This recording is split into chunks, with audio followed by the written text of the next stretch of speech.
아는 교회 오신 여러분들을 환영하고 축복합니다. 3월 둘째 주 우리 공동체에게 주신 하나님의 말씀은 여호수아서 10장 1절에서부터 7절까지 말씀입니다. 우리에게 주신 이 귀한 말씀을 가지고 하나님의 은혜를 나누도록 하겠습니다. 이스라엘 백성들의 출애굽 사건은 요즘 벌어지고 있는 이스라엘과 하마스 전쟁처럼 주변 나라의 큰 뉴스였습니다.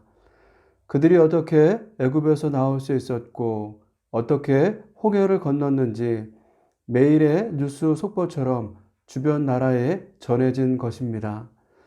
그 당시 애굽은 거대한 제국을 꿈꿀 정도로 강대한 민족이었습니다. 주변 나라들 중 가장 큰 영향력을 행사한 나라였습니다. 그런 나라에서 노예로 생활했던 이스라엘이 애굽이 가지고 있는 힘을 벗어나 출애굽할 수 있었던 것은 놀라울 수밖에 없었습니다. 그러다 보니 이스라엘의 다음 움직임도 주목받았습니다. 그들이 어디를 지나서 어느 곳으로 가고 있는지를 주변 나라들은 중요하게 살핀 것입니다.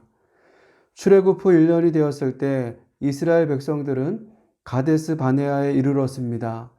가데스 바네아는 거룩한 샘이란 뜻을 지니고 있습니다. 이름의 뜻처럼 시내 반도 동북쪽에 있는 오아시스 지역의 성읍이었습니다.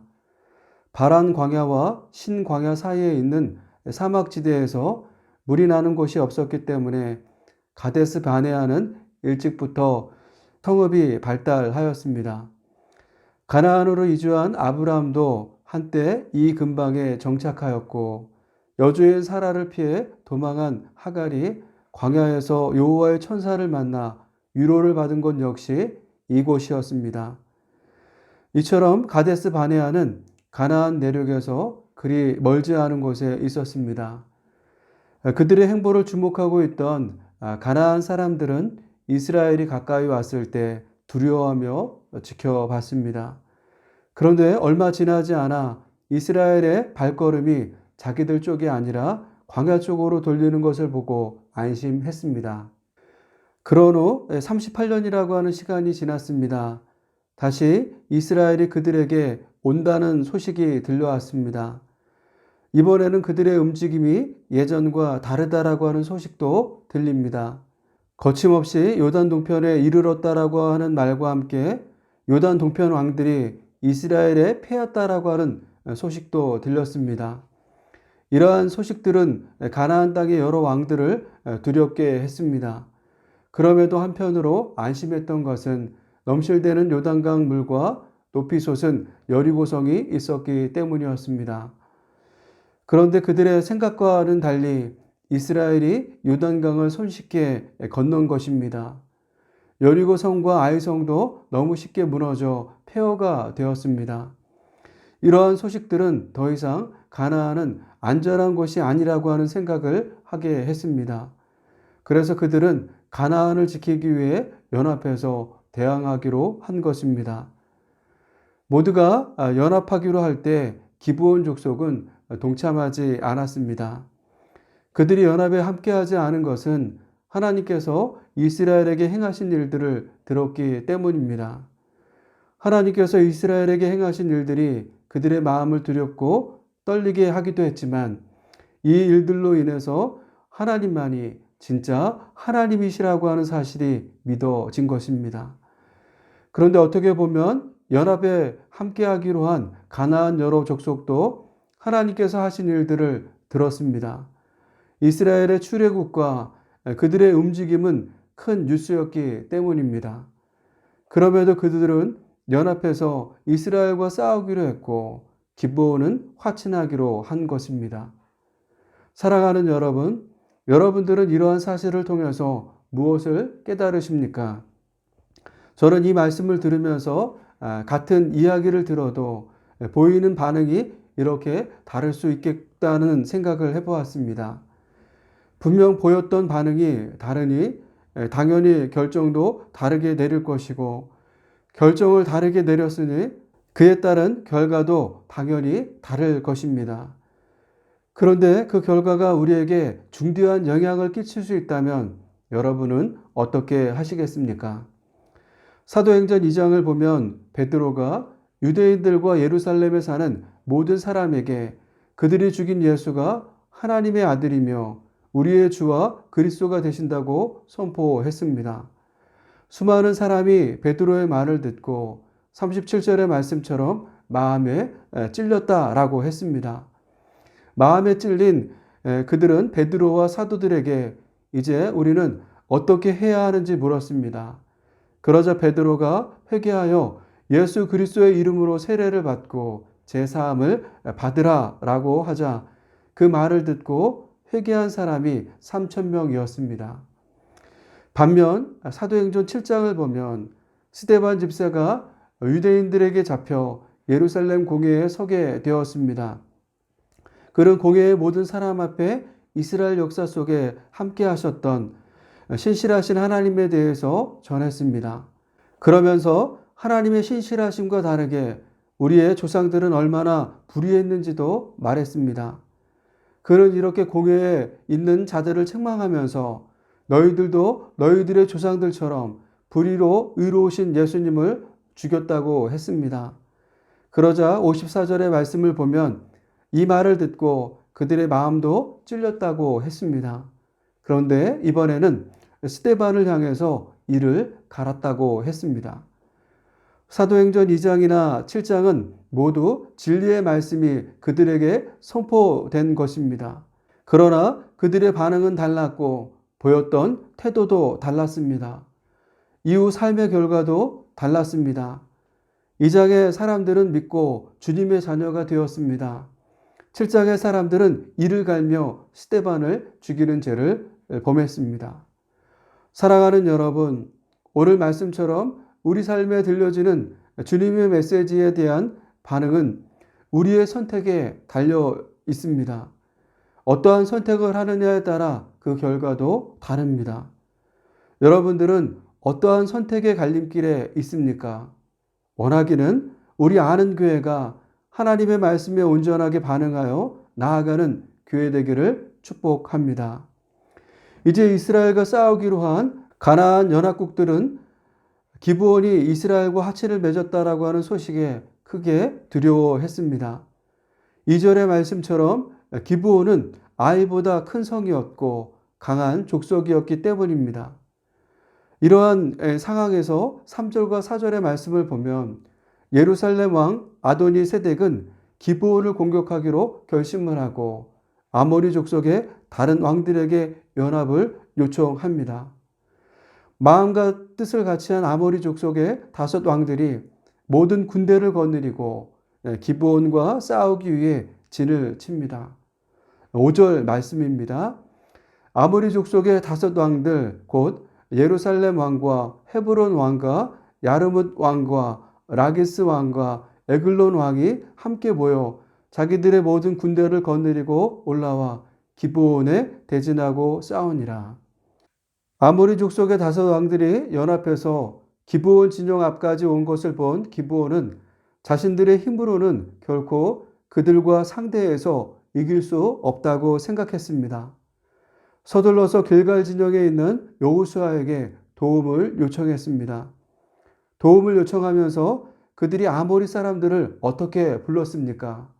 6절 말씀입니다. 기브온 사람들이 길갈 진영에 사람을 보내어 여호수아에게 전하되 당신의 종들 돕기를 더디게 하지 마시고 속히 우리에게 올라와 우리를 구하소서. 산지에 거주하는 아모리 사람들의 왕들이 다 모여 우리를 치나이다 하매. 6절 말씀의 하반절을 보면 속히 우리에게 올라와 우리를 구하소서라고 하면서 산지에 거주하는 아모리 사람들의 왕들이라고 했습니다. 기브온은 그들을 공격하기 위해 모인 아모리의 5 왕들을 산지에 거주하는 왕들이라고 한 것입니다. 이스라엘은 우리나라 강원도 크기만 합니다. 그렇게 크지 않은 나라임에도 다양한 형태의 지형을 가지고 있습니다.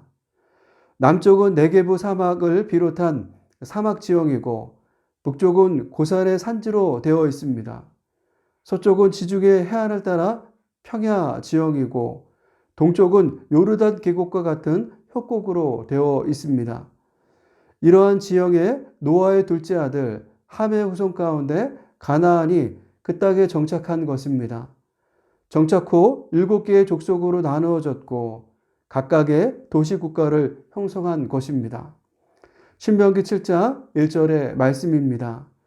내 하나님 여호와께서 너를 인도하사 내가 가서 차지할 땅으로 들이시고 내 앞에서 여러 민족 헷 족속과 기르가스 족속과 아모리 족속과 가나안 족속과 브리스 족속과 히 족속과 여부스 족속 곧 너보다 많고 힘이 센 7족속을 쫓아내실 때에 여호수아와 이스라엘 백성들은 가나안 땅에 있는 7족속을 멸하고 그들의 제단을 헐고 주상은 깨뜨리고 아세라 목상은 찢고 조각한 우상들을 불살라야 합니다. 이것이 출애굽 2세대에게 주어진 미션이었습니다. 그런데 생각해 보시기 바랍니다. 여호수아와 이스라엘 백성들이 산지에 있는 아모리 족속들을 먼저 공격하려고 나선다고 하면 치러야 할 대가가 얼마나 크겠습니까? 높은 산에 성을 쌓고 자신들을 방어하면서 이스라엘을 공격한다고 하면 많은 희생자가 생길 수 있습니다. 저는 요즘 텐트 밖은 유럽이라고 하는 방송을 본방은 아니고 재방송으로 틈틈이 시청하고 있습니다. 4명의 여성분이 프랑스 남부지방을 여행하고 계셨는데 제가 시청하던 날 그분들이 베르동 협곡을 여행하고 계셨습니다. 베르동 협곡은 유럽의 그랜드 캐니언이라고 불립니다. 얼마나 웅장한지 흐르는 물줄기가 협곡을 따라 무려 약 25km나 흘러가는 유럽 최대 규모의 협곡입니다. 이러한 협곡을 그분들은 차를 타고 계속해서 오르고 올라서 700m 높이에 있는 전망대에 도착을 했고 계곡 아래를 내려다보는데 4명이 모두 소스라치게 놀라는 모습에 저도 함께 놀랐습니다. 화면 속에 보인 베르동 협곡은 깎아지는 듯한 절벽과 같았기 때문입니다. 화면으로 봐도 놀라움과 무서움이 느껴지는데 실제 현장에 있는 그분들이 체감한 것은 상상 이상이었을 것입니다. 저는 이 장면을 보면서 산지를 정복해야 하는 여호수아와 이스라엘 백성들이 생각났습니다. 그들도 베르동 협곡과 같이 깎아지는 듯한 절벽은 아닐지라도 높이 솟은 산에 성벽을 쌓고 대항하는 그들을 점령해야 한다라고 하는 것은 말처럼 쉽지 않았을 것입니다. 심지어 정복해야 할 아모리 5왕 중에는 예루살렘 왕 아도니 세덱도 있었습니다. 예루살렘은 어떠한 곳입니까? 오늘 그들과 전쟁을 치르고 있지만 여호수아 시대 때는 점령할 수 없는 견고한 성이었습니다. 여호수아서 15장 63절의 말씀입니다. 예루살렘 주민 여부스의 족속을 유다 자손이 쫓아내지 못하였으므로 여부스 족속이 오늘까지 유다 자손과 함께 예루살렘에 거주하니라. 여호수아서 15장 63절의 말씀처럼 예루살렘은 유다 자손이 쫓아내야 할 여부스 족속이 살았던 성입니다. 그런데 유다 자손이 쫓아내지 못해서 함께 거주했다라고 하는 것입니다. 그렇다면 언제까지 함께 거주했을까요? 훗날 사사시대가 되어서야 유다 자손에 의해 예루살렘이 점령되었습니다. 사사기 1장 8절 말씀입니다. 유다 자손이 예루살렘을 쳐서 점령하여 칼날로 치고 그 성을 불살랐으며 이 말씀을 보면 예루살렘이 완전히 정복된 듯 보입니다. 하지만 조금 내려가서 사사기 1장 21절을 보면 베냐민 자손이 예루살렘에 거주하는 여부스 족속을 쫓아내지 못해서 함께 생활했던 것을 알 수 있습니다. 사사기 1장 21절 말씀입니다. 베냐민 자손은 예루살렘에 거주하는 여부스 족속을 쫓아내지 못하였으므로 여부스 족속이 베냐민 자손과 함께 오늘까지 예루살렘에 거주하니라. 그렇다면 예루살렘 성은 언제 완전히 정복되었을까요? 훗날 다윗 시대에 이르러서 정복된 것을 알 수 있습니다. 다윗이 왕이 되어 예루살렘을 정복하고 그곳에 다윗성을 지어서 이스라엘을 통치한 것입니다. 사무엘하 5장 6절과 7절 말씀입니다. 왕과 그의 부하들이 예루살렘으로 가서 그 땅 주민 여비스 사람을 치료하며 그 사람들이 다윗에게 이르되 내가 결코 이리로 들어오지 못하리라. 맹인과 다리 저는 자라도 너를 물리치리라 하니 그들 생각에는 다윗이 이리로 들어오지 못하리라 함이나 다윗이 시온 산성을 빼앗았으니 이는 다윗 성이더라. 이러한 사실들로 보아 산지에 있는 5 왕들을 여호수아와 이스라엘이 먼저 공격한다라고 하는 것은 많은 희생이 따르는 어려운 일입니다. 그런데 오늘 말씀에 보니 아모리 5 왕들이 기브온을 공격하겠다고 먼저 온 것입니다. 이런 왕들을 보고 두려웠던 기브온 주민들은 이스라엘에게 도움을 요청한 것입니다. 어떻게 기브온이 이스라엘에게 도움을 요청할 수 있었습니까? 이스라엘과 화친을 맺었기 때문입니다. 분명 이스라엘은 기브온이 보낸 사신에 속아서 화친을 맺었습니다. 가지고 온 양식에 눈이 멀어서 하나님께 묻지 않고 화친을 맺은 것입니다. 훗날 모든 사실이 속아서 생긴 문제였음을 확인하고 이스라엘 백성들의 원망을 들었습니다. 그런데 그때 맺었던 화친 때문에 일일이 찾아가서 정복해야 할 아모리 5 족속을 지금 마주하게 된 것입니다. 저는 이 말씀을 묵상하면서 로마서 8장 28절의 말씀이 생각났습니다. 이 말씀을 공동 번역 성경으로 읽어보겠습니다. 하나님을 사랑하는 사람들, 곧 하나님의 계획에 따라 부르심을 받은 사람들에게는 모든 일이 서로 작용해서 좋은 결과를 이룬다라는 것을 우리는 압니다. 공동 번역의 말씀처럼 하나님의 계획에 따라 부르심을 받은 사람들에게는 모든 일이 서로 작용해서 좋은 결과가 이루어지고 있다라고 하는 것입니다. 얼마나 놀라운 말씀입니까? 생각해 보십시오. 하나님의 계획에 따라 부르심을 받는 사람들이라고 매번 좋은 선택과 결정을 할 수 있을까요? 아닙니다. 실수할 수도 있고 때론 어리석은 선택과 결정을 할 수도 있습니다. 그럼에도 로마서 8장 28절의 말씀처럼 하나님은 그 모든 일들이 서로 작용해서 좋은 결과를 이루게 해주신다라고 하는 것입니다. 어떻게 보면 여호수아와 이스라엘 백성들은 그들의 연약함으로 기브온과 화친을 했습니다. 가지고 온 양식에 눈이 멀어서 어리석은 결정을 한 것입니다. 하지만 하나님은 당신의 계획을 따라 부르심을 입은 그들에게 모든 일이 서로 좋은 결과를 이룰 수 있도록 하신 것입니다. 오늘을 살아가는 우리도 마찬가지입니다. 우리의 연약함과 무지함 때문에 실수가 참 많은 인생입니다. 우리는 어떠한 선택과 결정을 한 후 후회할 때도 많습니다. 하지만 우리는 하나님께서 이 모든 일을 좋은 결과로 이끄신다라고 하는 것을 기억해야 합니다. 저는 2021년 12월까지 한 교회에서 부목회자로 섬겼습니다. 대부분 교회 임지를 정하고 사임하는데 이번에는 임지가 정해지지 않은 상황에서 사임을 결정한 것이라 당장 살 집을 구해야 했습니다. 감사하게도 사임하기 전에 영구임대 아파트에 들어갈 수 있는 자격이 되어서 서류를 제출하게 되었는데 당첨됐습니다. 하지만 바로 입주할 수 없다고 해서 임시로 거주할 집이 필요했습니다. 그래도 자녀들이 있어서 방은 3개가 있어야 했습니다. 알아보는 가운데 원하는 위치에 옥탑방이지만 집을 구할 수 있었습니다. 그곳에서 은혜롭게 1년을 보낸 후 임대 아파트에 거주할 수 있다는 연락을 받았습니다. 자녀들과 이사할 집을 살펴보러 갔는데 복도형도 아니고 계단형으로 3가구가 엘리베이터를 이용하는 깨끗하고 조용한 아파트였습니다. 하지만 방 2개와 거실이 있었는데도 이상하게 아이들도 저도 마음에 들지 않았습니다.